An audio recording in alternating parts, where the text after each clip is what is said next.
Are you an investigative professional? Did you know you can find the best private investigator resources using investigatorstoolbox.com? This resource community was built exclusively for licensed investigators and investigative professionals. You can network directly with members, educate yourself through free webinars and blogs, and even create your own customizable research library. Membership starts for as little as 49 cents a day. Download the Investigator's Toolbox app or visit our webpage at www.investigators-toolbox.com. You guys have been hearing for a long time about how much I love Crosstracks, but now you're going to hear from somebody else. So we got George Gerges here. George is a member and a user of Crosstracks. George, tell me real quickly what you love about Crosstracks. The simplicity of using it and the ability to customize everything that you could do with Crosstracks is awesome. It actually allowed me to take the way that I do my business and implement it into their system. And not only am I able to manage 10 or 15 cases, I'm able to manage 50 to 100 cases with the same effort. Fantastic. So Crosstracks, the case management system, they are SOC 2 certified. Basically, that's an encryption, really an upgrade. They're the only ones out there that are doing it. So please support this great sponsor that supports our show. Check them out. The links are in the show notes. Crosstracks, if you're an investigator, you should be using them today. Welcome to PI Perspectives. Today we begin our look into this year's OSMOSIS conference in St. Pete, Florida, from October 16th through the 18th. This episode will welcome Billy Rodgers and Paraben's Amber Schroader. Billy dives into Web 3.0, and Amber is talking about OSINT and gaming communities. Please welcome our first guest, Billy Rodgers, and your host, private investigator Matt Spaier. And welcome everybody to the OSMOSIS segments of PI Perspectives. It's that time of year. We're jumping in again, and we're talking everything OSMOSIS. The purpose of these little segments are we wanted to introduce the speakers for the event this year in Tampa, and I wanted to welcome our next guest, Mr. Billy Rodgers. Billy, welcome to PI Perspectives. Thanks so much for having me. I really appreciate it. Yeah, no problem, man. So you are teaching on Web 3.0, but before we get into that, let's talk a little bit about your background. You're a high-tech crime specialist for the National White Collar Crime Institute, correct? Yes. Okay. So tell me a little bit about how you got there and what you're doing these days. Sure. So I actually retired from the DEA right before I came on with NW3C. I spent 24 years as a DEA agent, started in Buffalo, New York, and then worked my way back hometown, Pennsylvania, just a couple hours away from New York City. Sure. And because most of my career I did wiretapping cases, that was how I kind of fell in love with tech, because I got to see it more from beginnings of pagers all the way to ultimately get involved in tapping an application on a phone with WhatsApp, right, and being part of that. So because of my love for tech and being that kind of nerd, I always tried to find training that was going to be helpful for me in the future. And luckily, I stumbled upon NW3C before I was finished, took some classes with them, fell in love with the center, and then ultimately got really lucky when they opened up a position. I'm happy to be part of that team. I've been with them now for just a little over a year and a half. And I love it. I wish I could see everyone in person. Yeah. We are starting to roll classes out in person. So I'm looking forward to taking the show on the road because you definitely miss a little bit by not seeing folks and their faces when you're talking to them for sure. Yeah, 100%, man. I'm right there with you. I'm teaching coming up. I'm teaching some classes virtually, but then I'm also teaching live, and I'm really looking forward to being live again. Yeah, I mean, it comes with its own hiccups, but it's just damn it, I gotta wear pants. It's all good, man. It's all good. So, absolutely. Web 3.0 is what we're doing, right? So that's the name of your track, actually, is Web 3.0 Read, Write, Trust.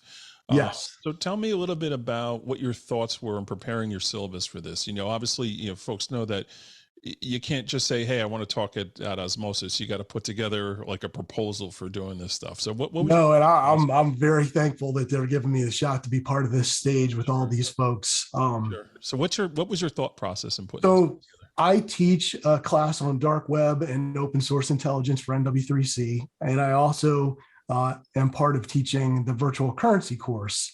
And because virtual currency, I think, is probably one of the newest skills that if you're an investigator, you should start to get a handle around, because more and more crypto is part of a little bit of everything.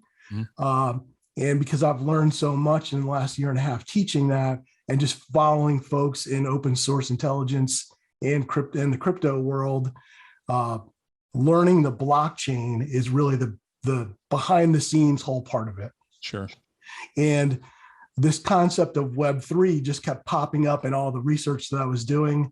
And I'm like, what is this and what's it going to do to what we do as a work product? Right.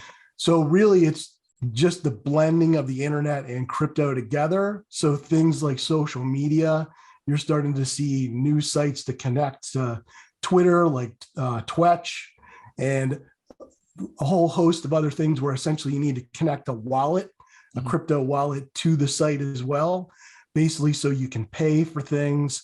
But also the idea behind it is that you're going to be able to own your data. And, crypto is kind of born out of people being, non-trusting of financial institutions. The mortgage bubble bursts. This is really the next phase of it all. Now, instead of all these different platforms owning your information, people want to be in control. Like we all like to be in control, right? So now you're going to have that way to basically own what you put out there. And that's where I think we're headed. And that's really what my presentation is all about, showing folks what's out there now, where it looks like we're going, and how to do basically open source on these things. Because if you look at crypto at all, the addresses are just a bunch of letters and numbers. They mean nothing to you. So finding ways to figure out who's who is going to be helpful. And I think Web3 is actually going to help us as investigators, because now people are going to associate their usernames for things that we've all investigated for the past, decade or so with those crypto addresses, and sort of unknowingly, like we're lucky. We're lucky people slip up and make it easy for us. So do you think Al Gore's trying to take credit for this, or what? It'll be interesting to see if he does, for sure. I mean, even Edward Snowden, came out a couple months ago and tried to take some credit for being involved with Ethereum. So, we'll see what comes next. Why not, right? Regardless, there's probably some Kaiser Soze somewhere involved with something, right? Yes, absolutely.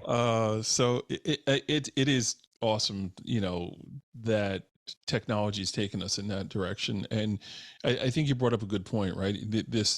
It's born from this dissatisfaction, right? There's a lot of really smart people out there, and maybe the intentions initially were good or just different, but there's always that criminal element that takes this new arena and says, okay, how can I make money off of this, or how can I exploit it? Absolutely. Take advantage of people. And having a team of folks like yourself that can identify and do it, it's needed, right? It's like the virtual police almost, right? Yeah, so just taking tech to the next step. And I mean, you can't be a one-trick pony anymore. You need to know a little bit about everything if you want to be successful in catching criminals. So let's say that you're like an investigator with minimal background. Let's say you're just getting maybe out of law enforcement, and you're like, okay, I'm attending this Osmosis event. I'm pretty good on computers. I don't really know too much, but I see that there's a need for this, and I want to learn more. Like, what would your suggestion be for somebody who says, I don't understand Web 3.0. I don't even know what the heck that means, but I want to learn more about it. So sure.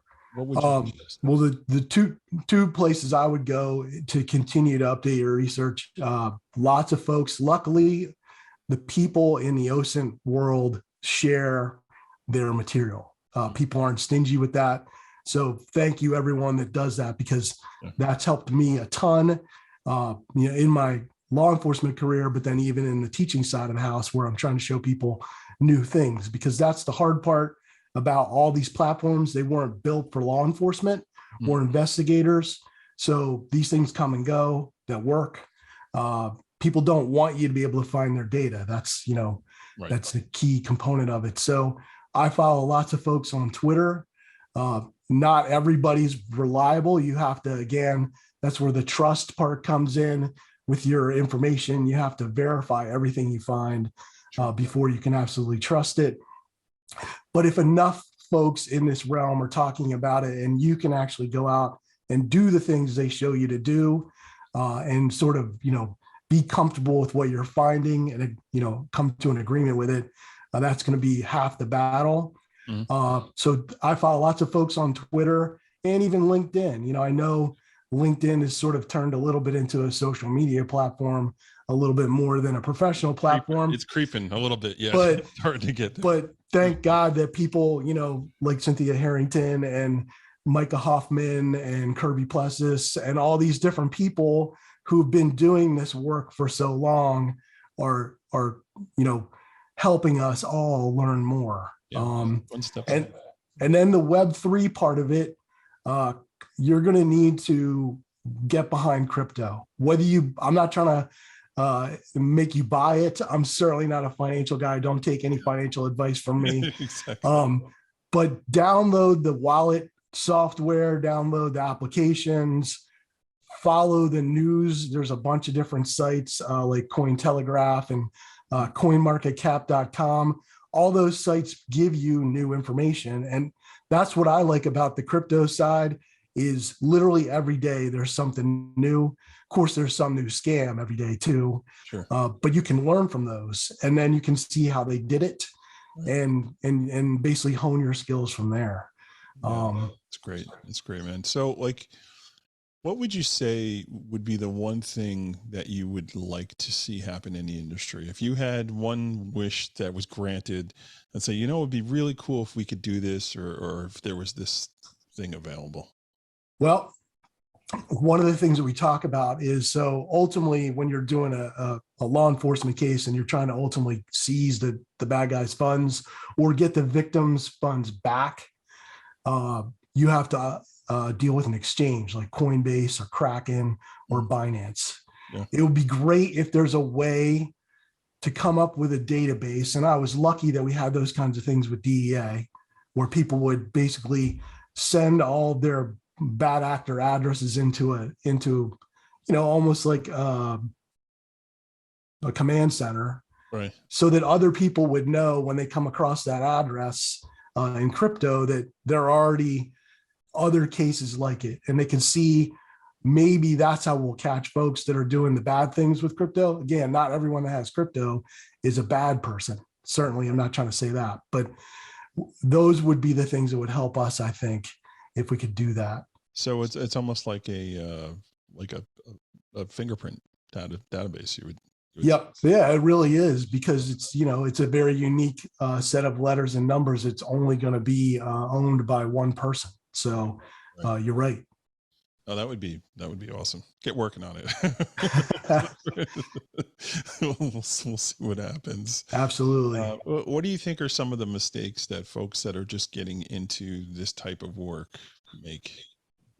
Well, certainly, at least talking from the law enforcement side of the house, even though for any case that I've ever done, just because you found information doesn't mean that it's 100% correct. Right. So again, I was lucky. I was always able to go out physically and verify that information by going by a house, finding a car, those types of things. It's not so easy to do on the internet, right? So ultimately, you're hoping to find IP addresses. You can use IP loggers if you're allowed to legally, just different things to try and find out who the real person is. But it's ultimately still trying to tap into real government records that you're going to have to produce in court, like a cell phone subscriber, cable subscriber. Those are the things we ultimately always have to reach the point to. These are just ways to get there. Yeah. Yeah, and I think just staying on top of all the OSINT tools that are out there, because it is constantly changing. Things work, It is. don't work, and then the better tomato comes out that you want. Yeah, and I mean, there's some amazing paid tools out there that are super helpful and definitely make the process faster. I still think, even though whatever tool you end up using, if you can verify yourself by looking at those platforms in a way where you have a research account or possibly an undercover account to say, oh yeah, that's exactly where they got that information from. You're going to need that if you get to the point where you're doing court work and have to testify. Yeah, I mean that's always important stuff, and that's why I love Osmosis and going to it. Because seeing the vendors that show up that have like all these new toys and new things that you can do. I always tell people, like, Osmosis is the one event that I don't sponsor, that I actually show up and attend and sit down and listen, and all this stuff is well above my pay grade. I'm not doing that kind of work personally. But I like to know about it. I like to know what's available, and I like to know when I get those phone calls and people are asking me about it, I know who to get in touch with. So it's a great networking event to that. To that. Yeah, I'm super excited for it. It's the conference I've been trying to get to for a while, Right. and blessed that I actually can be part of it myself. But I want to see every one of the speakers' topics because they're just so fascinating. It's a whirlwind, and when you're done, you're just exhausted because there's just so much information that comes in. But so how do folks get a hold of you if they have questions leading in? I know there's an online portal that we're doing with Osmosis, but is there another way to get a hold of you? Absolutely. You can look for me on LinkedIn, Billy Rodgers, NW3C. My phone number is on there. My email is on there. Please feel free to reach out. I will help you in any way that I can.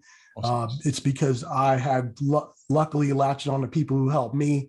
Mm-hmm. I'm more than willing to give back to the community at large. So awesome. And we'll have that contact info in the show notes.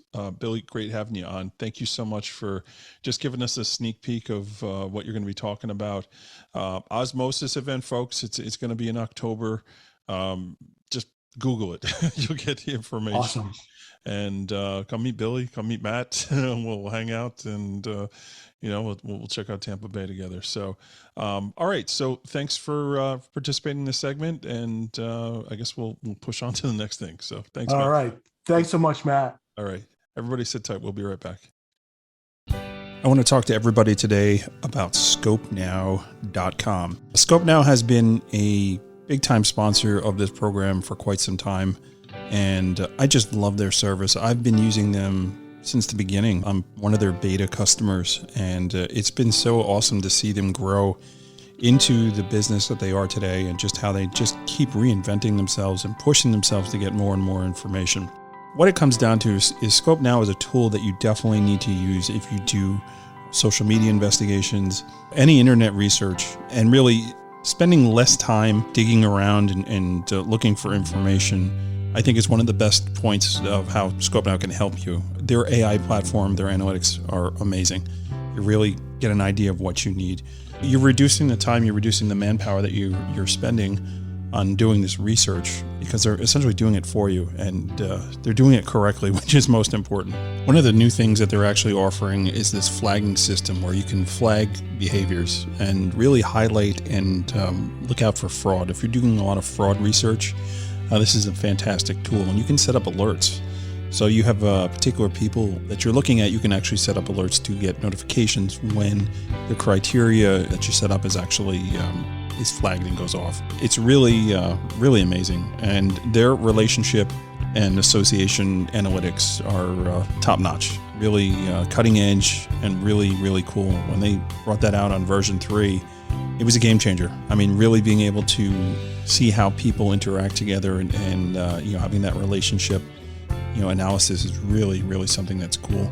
One of the other things about being involved with ScopeNow is their ability to offer webinars. Their team is cutting edge on putting together and getting out really, really great content. If you're a member of ScopeNow, if you know who they are, you've seen them around on LinkedIn, you'll know that they're constantly doing webinars on these new websites that are coming out, and they're really staying on top of it. And don't forget, any reports that you generate, you can actually white label those reports and put your own logos on and really make them look professional, which could equate to more billing for for you as well. So check them out today. It's www.scopenow.com. They're a great company. They should be one of the tools in your toolbox, along with whatever kind of search engines you do. You need to make sure that ScopeNow is a part of that suite. Scopenow.com. Are you an investigative professional with an international problem you can't solve? Conflict International has the knowledge and relationships to jump in for you. We compensate investigators for referring cases to our office. Contact us today for details. Conflict International uses insight, intelligence, investigation, risk management, and strategic solutions to solve problems troubling individuals and companies of all kinds, anywhere around the world. Whether you're planning to hire a person to a position of trust, carry out due diligence on a company, trace hidden assets, or require skilled boots on the ground, Conflict International investigators can seamlessly pursue a case across borders, offering a truly global solution. Find out about our extensive range of services at conflictinternational.com. Conflict International, global reach, international knowledge. The summer's here, and that means it's time to bundle discounts with the Investigator Education Consultants. Bundles are available on the fundamentals of the profession, gumshoe talent, putting it all together, hard-time crime, and pocketbook crime. If you purchase any of these combinations, you'll receive a 10% discount by using the code BUNDLE, BUNDLE. Visit the website at investigationeducation.com. That's investigationeducation.com. Check out the latest issue of PI Magazine, available online or via hard copy. Visit pimagazine.com to learn more. Now let's check in with Amber Schroader of Paraben to talk about OSINT and the gaming community. Back to you, Matt. And welcome to the next segment of PI Perspectives, the Osmosis version. We have an old faithful friend back here today, Amber Schroader. Welcome back to the program. How are you? I'm good. So glad to be back. Yeah. Yep. So for those of you who don't know who Amber is, what have you been doing your whole life? Amber's everywhere. Yeah, it's like digital forensics, huh? Yeah, get in there. Yeah, Paraben, Faraday bags, you name it. This is the who's who. Amber and I have been friends for a bit, and it's so good to see you. We were just chatting before we got online here. I think I get to chat with you now once a year, leading into us. I know we got to improve on that because it doesn't happen very often. Yeah. So what have you been doing? What have you been up to? Kind of getting out different releases. So normal tech nerd stuff, harvesting hay because I have a farm. Right. Not me particularly, but I can drive my tractor and stuff. So I'm not bad at it. You are a jack of all trades, master of none, probably. I know. You should see me though. I'm covered in all this sun gear because I'm it's just trying to kill me. So gingers beware. It's got to cover up. There is that. It's been quite a scorcher this year, for sure. It really has. Crazy hot. Yeah, I've been doing the whole beach thing with my kids, and it's SPF 100 every time. So I actually just now found all this clothing that has SPF built into it. So yes. There's just none of my skin showing. I'm just this blob. I live my life in that stuff. Yep, pretty much. Do I have it? I have backup. Yep, exactly. You're what happens if it degrades over time for me washing it? I better have another one. Yep. So, all right, enough about that. Let's get back into the topic at hand. So you are speaking at Osmosis, which is great. Sometimes you had been co-hosting, you did pre-con 1 year, but now you're actually teaching a segment there. So tell me a little bit about what you're doing there at Osmosis.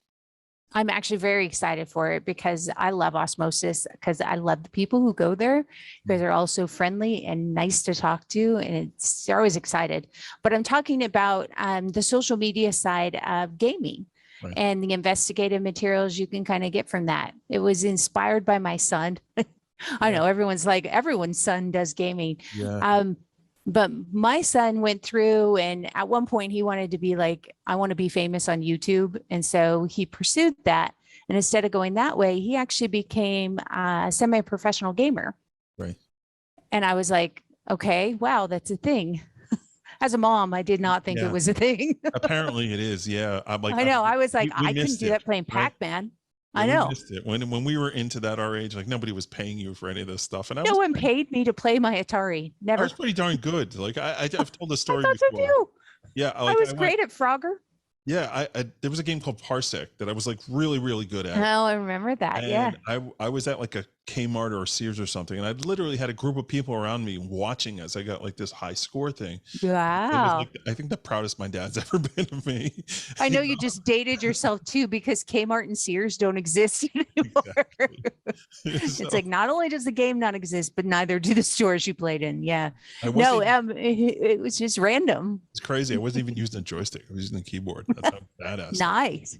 Yeah, no, he plays PC gaming, so he is all about his keyboard and his mouse, and he's like, your keyboard doesn't have enough bounce. So besides him actually like throwing me shade, Yeah. on my tech skills, and I'm like, seriously, I don't think you actually know how your computer runs. It just runs your games. Right. I started paying attention to how important it was and how much of his life he spent in there. Sure. And it's a lot. It's not like a minor amount. It's almost 8 hours a day because he treats it like a job. He does get paid. He actually coaches people all around the world, which I again thought was weird. He'll go to tournaments, he'll play, he can get payment from the tournament for winning, but he treated it more like a job / actual lifestyle. Wow. And it was the first time I saw kind of a second life becoming a primary life. Right. And I was like, we're not looking at this. And I didn't think any investigator was really like getting into it and looking at it a lot. And I was like, this is an area we need to pay attention to, because it may not be our generation. We won't talk about our generation being our age, whatever it is. Yeah. But it is the next generation. And it's not getting smaller, it's getting larger. Yeah, and it's such a wild west, right? It's really not mandated, and you have a lot of communications going on back and forth, and it would make sense that the bad actors would gravitate to that, right? And 100%. Super easy to recruit, super easy to share data because they know no one's looking. Yeah. So it's kind of like, hey, you guys all built a nice covert channel for me and no one has paid attention to it for years, even though it has been around a really long time. I mean, we used to do I'm sure you did LAN parties. I'm really being a super nerd here. Every Friday in the company, we would sit and we would all play Quake. Yeah. Because that was just what you did. And my computer was the little lunchbox style, so I could go and play in a LAN party during the weekend. This is before I had, I don't know, like more responsibilities. I'm not sure. But that's just evolved since then, because you look at some of the areas and they can play on the most basic of computers. Yeah. And there's millions of dollars being transacted in this world too. Which is crazy, right? So it started off around 2001, really getting into it, right? So after 9/11 happened, I live in New York, and I'm just like, I need an escape. Sure. I got to get out of this, right? So I started playing this game called EverQuest, right? So EverQuest is kind of like a Dungeons and Dragons. It is, yeah, very fantasy. Right? Yeah, so you build up characters, you join guilds, you meet people, and you have, they just came out with the technology for having audio, where you had your headsets and you can chat with people that you were playing with, right? You'd get on these servers, and I was playing with people from Massachusetts, I was playing from people from Australia. Like, it's like you never knew who you were going to bump into, and we were all part of a guild, and we became friendly. Like, these are people I'd never met in my life, and they were like buddies of mine. We were doing life together for like 2 or 3 years before I met my wife. And then when I met my wife, I'm like, I'm done with this game. Like, it doesn't make sense to me anymore. So your wife's luckily, most guys don't give it up when they get married. It's like, it's still part of their life. So my character was sacrificed to a level 70 necromancer who like nice all my life skills to make himself more powerful. So. Oh my goodness, that has to be like a new like subtitle to something you do. My character was sacrificed to a level 70 necromancer. Yeah, that's just something you got to put out there. That's a tweet waiting to happen. You never know. It was by choice. So. Yes. It's true though. A lot of their social groups. So I look at my son's social group and he's 23. So everyone has some idea of the age range. But it's really between mid 30s and down. All of his friends come out of the social group. He has very few like real in life. And his team he plays on, they had some players up in Canada. They had some of the players placed in Europe. He had some in the US. We literally drove through there on vacation and he's like, oh, I know someone here. Maybe I should go and see them. I was like, this is the middle of nowhere. I think Missouri. What do you mean? And he's like, oh yeah, I totally know somewhere here. And he knew someone in Nebraska. And I was like, look at this different community connecting. It's why it went so gangbusters. Yeah. The pandemic, people were lonely. Yeah. This is where they went. See, it's like you get something in real life and gets messed up and people escape and they go to this thing. So you brought up something interesting before, and I want to double back to it. The economy, right? And the changing of money in these, non-reality communities or whatever. So tell me a little bit more about that. And how does the investigator, start monitoring this or looking into this stuff? Like, what's the angle here for gathering intel? It's similar to what you would look at in social media as far as start with the communication and kind of work your way down.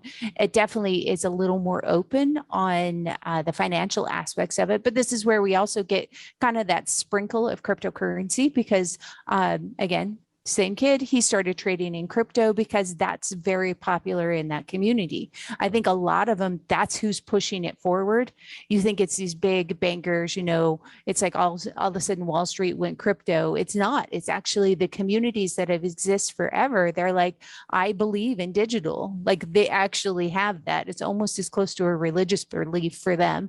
And so they know it's going to go somewhere. There's a t-shirt for you. I know. I should give that to my son. Trademark that, please. I believe in digital. I might make that a t-shirt and I might have to give them away at Osmosis or something. Amber's got to be orange. Absolutely. Yeah. Nope. It has to have that. There we go. Fantastic. I don't know if everyone believes in digital, but I know I do. Yeah. Most of my life is definitely based in something electronic. It's funny. Somebody told me my 10-year-old, like he sees life in zeros and ones. 100%. He probably plays something else. He's probably a little old for Roblox, but he doesn't play anything. No game. Wow. Not allowed in my house. So what he does is coding and programming and all that, and he excels at it. But yeah, he has the type of personality where it would become a problem addiction wise. I get that. So we nipped it in the bud real early, and he's allotted time. Like his idea for fun is reading books on SQL, right? Oh yeah. Well, like I'm learning. That's great. Yeah, it's awesome. I love it. Yeah. I mean, it's like, it's good, but yeah, we made that decision not to do it's it. Probably it's a hard one because they have to be part of their generation, so they have to obviously understand and participate in the digital, but they have to not be consumed of their generation because they are the connected generation. They never knew life without the internet. Right. It's just what they are. Yeah, my third son is unfortunately the addictive style personality, and he was screen addicted. Like to the point that he was like, just let me, if he couldn't play the game, he had to watch someone else playing the game. Yeah. But he almost had to have it daily. Like, just give me 30 seconds of watching it. He actually said that to us once. Yeah, and I was like, we have a serious problem. Yeah. He had to go and get treatment for it. It's a real thing. And it's something that parents have to pay attention to. And you actually have to pay attention to it in your workplace too. Yeah. Yeah. I have many employees that probably try to sneak something in there, which they never should do. I'm a forensic company. That seems silly. You think, right? It's like, don't do that. That would be dumb. I could catch you. But it's something you got to watch. Yeah. Yeah. So like, when do they start doing missing persons searching on these communities? Right. I think it's coming, right? They definitely start doing different types of pings when they're like, hey, what happened to so-and-so? Why did they fall off the radar? Right. I always find it interesting because my son originally wasn't on Twitter because he felt that was too old for him. But by being in the gaming community, he had to join Twitter. And so now I do like proud mom follows. Yeah. And like retweet him, whatever, because he has sponsorship. He said clothing brands sponsor him. I have to think of who the new one is. I think it's also another clothing brand, and they wear jerseys. It's like real sports. I say that. Crazy, right? It is a real sport. Esports is a real sport. It's in college. You can actually get scholarships for it for college, just like you can a normal, traditional, I don't know, do you call those analog sports? Somebody figured out a way to monetize all this. That's really what it came down to. Yeah. Crazy. But there's a future in it, and there's a big future in it. We're getting closer and closer to the Ready Player One. Yeah. I don't know if you've read that. Yeah, no, I don't read that. I watched the movie. Oh, the movie was awful. The book is so much better. Oh my goodness. I'm embarrassed. I'm a road warrior. It's hard for me to read. I'm always driving. Audiobooks. I do. Will Wheaton reads it. Okay. So it's super nerd. Yeah. Okay, so we're not going to go down the rabbit hole of Will Wheaton references. I'm just going to leave it right there. Yep. But so let's talk about future then. Like, what would you like to see happen in the next year or two as far as investigative techniques in this vertical? What would you like to see happen? I think the biggest thing, and we kind of saw it a little bit. I was just editing an article on like the Johnny Depp trial, which I'm sure everyone saw a little bit snippet of or whatever. They were big fans of him from 21 Jump Street, like I was. So it really is that convergence where we're seeing the private investigator, the OSINT investigator come into where they have to put their hand in the digital cookie jar. You can't avoid it. It's there, it's where your data is. And I think that's going to evolve more and more, where his trial was a lot about metadata. And can I prove this picture? Can I not prove this picture? What about the EXIF data? You know, things that are very common in my space as a digital forensic investigator. A lot of OSINTers don't always think about that. And it gives such a bigger depth to what your investigation is. It gets you down. I always use a cupcake because I think I just like cupcakes, but you go from sprinkles, you're going all the way down to the cake. You've got frosting, sprinkles, you know, everything that really is involved. Right. And I think that's really what's going to happen. And one of the big pushes is also in the cloud. Right. I know nobody likes to talk about the cloud, but that cloud is super important. And it's probably the largest growing area for any type of investigator, digital forensic, OSINT, private investigator. You've got to do something with the cloud. It's there. No, it totally makes sense. So what can folks expect for your program here at Osmosis, what you'll be teaching? What do you want them to get out of it? My hope is that they're going to see the procedure that they would want to go through to be able to capture that data, see that new depth of information that happens from the social media side of gaming, what's really happening in that environment. Because very rarely do you get into your professional career and you have time to sit and game and be part of that. Because it's a lifestyle choice. Yeah. And it's not most of our lifestyle choices anymore. You gave it up for your wife. Yeah, you know. That and golf, I gave up. I gave it up because I got too motion sick because the graphics just got so good. Yeah. And I was like, oh, this is rough. Dramamine for playing a game was just not in my options. Yeah. So, but it's an area we have to pay attention to. And I think Osmosis is always about showing different innovations and things that you need to pay attention to that you don't see at other events. Yep. I think you're 100% right. So I think we're going to wind down here. I just wanted to have you come on and give it just a quick catch up and snippet of what we're doing here. I encourage folks to go check out the website and register today. This is like one of those conferences that you definitely want to be at, you want to be a part of, and you just the networking sense of it, the folks you're going to meet, definitely people above your pay grade and people below your pay grade, and you kind of mix and match and figure out how you can help one another do things. So Amber, thank you so much for coming on. Thank you so much for having me. I'm looking forward to seeing everyone at Osmosis. Yeah, I can't wait to see you in person. It'd be nice. Stuff, so thank you everyone for tuning into this segment, and stay tuned for the next one. Take care. What a great kickoff for our Osmosis features. Make sure you check out all the details for Osmosis at osmosiscon.com. Thanks also to Crosstracks, Scope Now, Conflict International, and Investigator Education Consultants for sponsoring this show. Now please support our great supporters.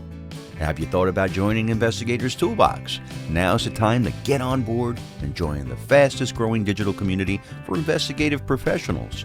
Use code PIP201836 to save 10% on membership. And if you have a question or a comment about the show, just email Matt at matthews@satellitepi.com. And you can also find him on social media, LinkedIn, Instagram, Facebook. We want your feedback to bring you the best shows possible. And we'll be back next week with a new show. So make sure you tune in. Stay safe out there.